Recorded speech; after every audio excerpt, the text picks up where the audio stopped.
দেখেন, আমি আপনাকে বলি ৫ আগস্টের পর অনেক ঘটনা ঘটেছে। অনেক ঘটনা ঘটেছে যেখানে সত্যিকার অর্থে যে সরকার ছিল কিন্তু মানুষের কোনো লাইসেন্স ছিল না যে কোনটা করা উচিত, কোনটা করা উচিত না। মানে আইন কোনটা আর কোনটা আমার কতটুকু সীমা আছে সেটা ছিল না।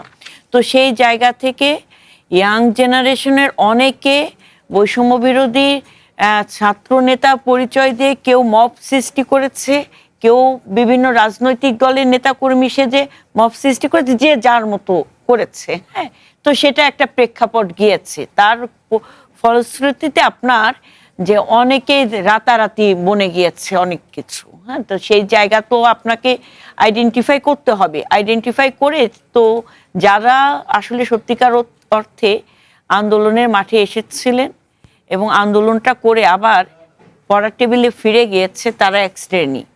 হ্যাঁ, আবার কেউ এই চেতনাকে বিক্রি করে তারা নিজেরাই কিন্তু অনেক জায়গায় প্রভাব বিস্তার করে অনেক কিছু করেছে বিভিন্ন পরিচয়ে। হ্যাঁ, তো সেই জায়গা থেকে আপনার যখন এনসিপি গঠন হয়, তখনও কিন্তু সেই তারাও করেছে, সেই প্রভাব বিস্তার করে সেই সব জায়গায় হয়েছে। তো এই ঘটনাগুলো যেমন বিএনপিতেও হয়েছে, জামাত ইসলামে হচ্ছে, অনেক জায়গায় হয়েছে। তো সেই জায়গায় আমরা আইডেন্টিফাই করছি, আমরা বারবার করে বলছি যে আমাদের দলের নাম ভাঙিয়ে কিংবা সংগঠনের দায়িত্বশীল জায়গায় থেকে কেউ যদি অপরাধের সাথে জড়িত হয় তার ব্যাপারে আমরা সর্বোচ্চ ব্যবস্থা গ্রহণ করব। আপনি দেখেন, আমাদের দলের এই ৫ আগস্টের পর যারা এই ধরনের কর্মকাণ্ডের সাথে জড়িত ছিল ৭,৫০০-এর অধিক নেতাকর্মীকে বহিষ্কার করা হয়েছে এবং এখনো আমাদের আইনগত ব্যবস্থা গ্রহণ করা হচ্ছে। আমি নিজেই আজকে অর্ডার দিয়ে এসেছি যে আপনারা সর্বোচ্চ ব্যবস্থা গ্রহণ করবেন। এবং এর আগে আমাদের এলাকায় আর একটা অগ্নিসংযোগের ঘটনা ঘটেছে, একদম সারা বাংলাদেশ ব্যাপী জানে, কদমতলীতে অগ্নিসংযোগের যে ঘটনা, সেখানেও যারা জড়িত তাদেরকে আইনের আওতায় নিয়ে আসা হয়েছে। তো আমি ভাইয়ের যে প্রশ্নটা করেছে, আসলে আমি যেটা বোঝাতে চেয়েছি উনি হয়তো ওইটা বুঝেন নাই।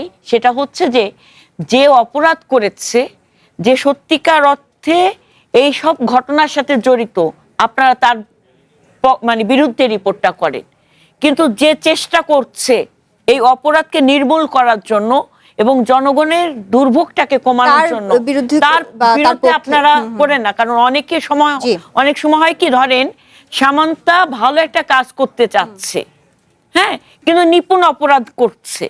এখন নিপুণ প্রভাব খাটিয়ে কিংবা নিপুণ অপরাধ যখন করে, সে তো আশেপাশের মানুষকে সন্তুষ্ট করেই তো অপরাধটা সংগঠিত করে, তাছাড়া তো সম্ভব হয় না। সে আশেপাশের মানুষগুলো কারা?